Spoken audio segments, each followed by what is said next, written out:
បាទសួស្តីពុកម៉ែបងប្អូនទាំងអស់គ្នាបាទថ្ងៃនេះខ្ញុំមានមុខម្ហូបមួយមុខមានឈ្មោះថាសម្លម្ជូរក្រាក់សាច់ទាបាទឥឡូវខ្ញុំមានបន្លែប្លុកខ្ញុំមាន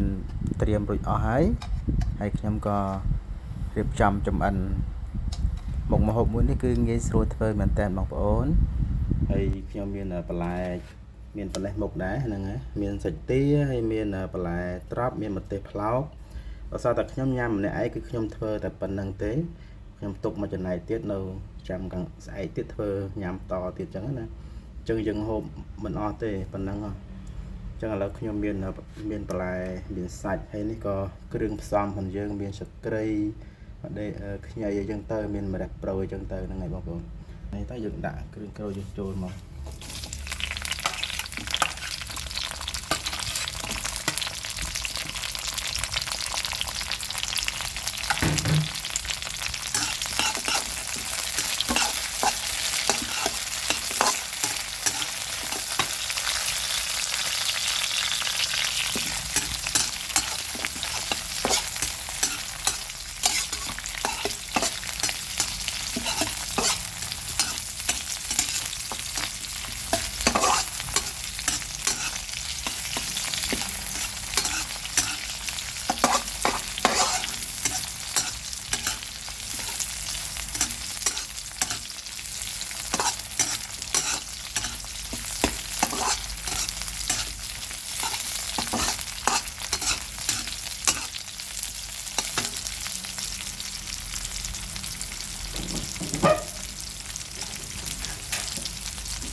បាទនេះម្ទេសថៅបង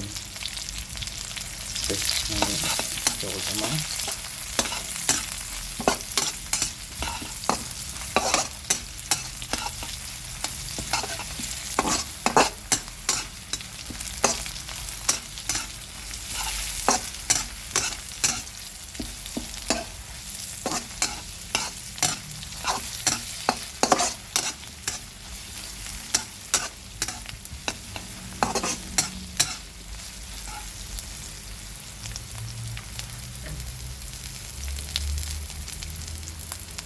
បាទបន្ទាប់មកយើងដាក់សាច់យើងចូលតែម្ដងមកសាច់ទារបស់យើងហ្នឹង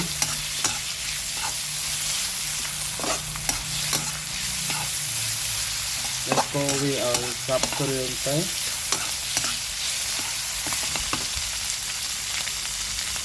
បាទបន្ទាប់មកយើងដាក់ទឹកប្រហុកបន្តិច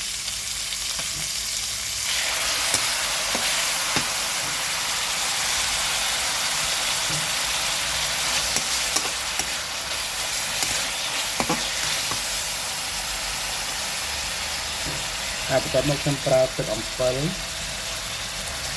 ខ្ញុំប្រើទឹកអំពិលប៉ុណ្ណេះបាទទឹកអំពិលហ្នឹងបើសិនជាបងប្អូនមានអំពិលសុទ្ធក៏ដាក់អំពិលសុទ្ធទៅដោយសារខ្ញុំអត់មានដាក់ខ្ញុំទិញមកពីឡូតាប់មកទៅហ្នឹងទៅគេហៅថាសម្លម្ជូរក្រាក់ព្រោះយើងចាំសាច់វាឲ្យវារាងឆ្អិនបន្តិច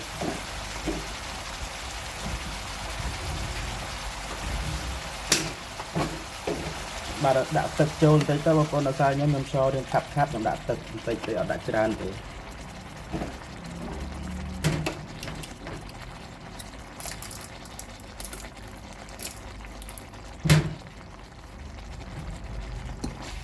បាទឥឡូវសម្លយើងក៏មានរសជាតិឈ្ងុយហើយបន្ទាប់មកយើងក៏ផ្សំគ្រឿងតាមតម្រូវការយើងទៅណាខ្ញុំសូមដាក់ម្សៅស៊ុបបន្តិចមក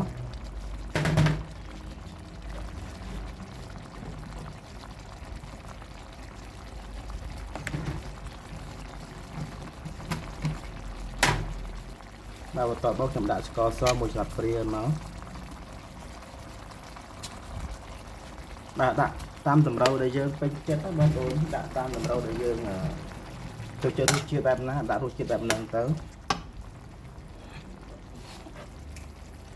តោះខ្ញុំដាក់ប្រេងខ្យងចូលបន្តិចមក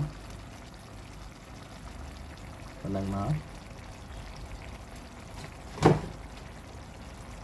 តោះខ្ញុំដាក់ទឹកត្រីបន្តិចទៀតប៉ុណ្ណឹងទៅមានរសជាតិឆ្ងាញ់ណាស់បងប្អូន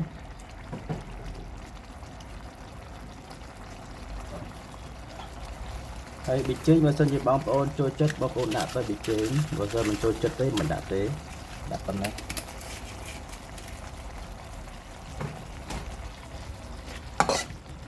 ដល់ទៅមកបន្លែយើងមានត្រៀមទុកយើងដាក់មក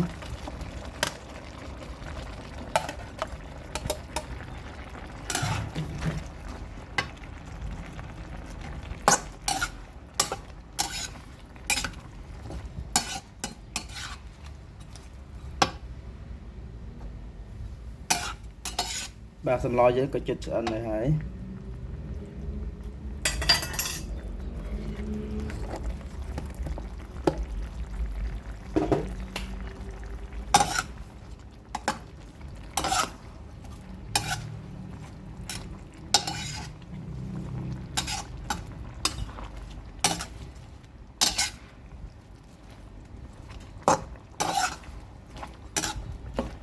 បាទបន្ទាប់ពីយើង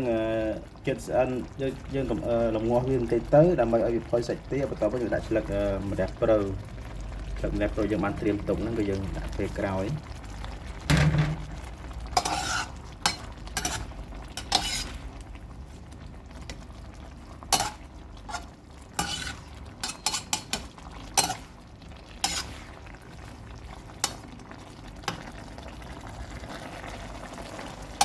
បាទសម្លរបស់យើងក៏ជិតស្អិនដែរហើយសាច់ទាយើងក៏ផុយរសជាតិយើងក៏អ្វីដែលយើងត្រូវការគឺយើងបានដែរហើយអូខេរសជាតិឆ្ងាញ់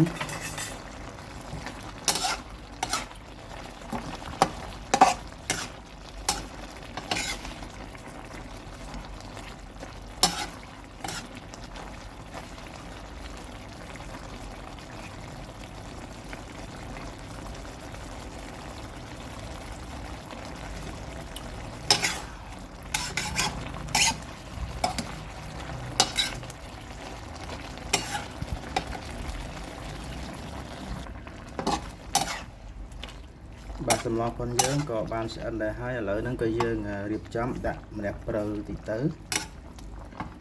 ម្រះព្រៅដាក់ចុងក្រោយគេណាបងដាក់ចូលទៅ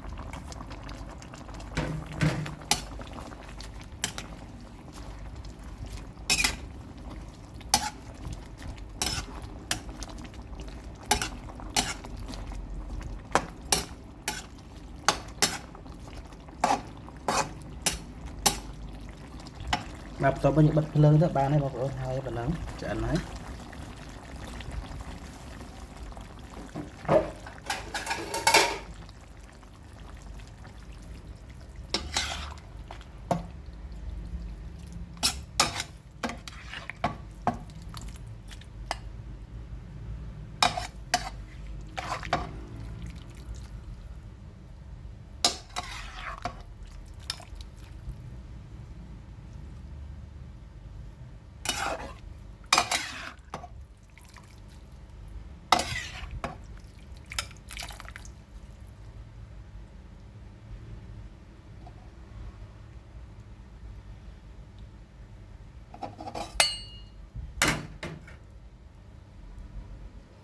បាទសម្លប៉ុនយើងក៏បានស្អិនរួចរាល់ហើយយើងដួសដាក់ចានដើម្បីញ៉ាំបាយទាំងអស់គ្នាអរគុណច្រើនបងប្អូនទាំងនេះបាទសម្លរបស់យើងក៏បានឆ្អិនហើយឥឡូវយើងដួសដាក់ចានទៅញ៉ាំបាយទាំងអស់គ្នាអរគុណច្រើនបងប្អូនទាំងអស់គ្នាសម្រាប់ការទស្សនារបស់ខ្ញុំ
Bye bye.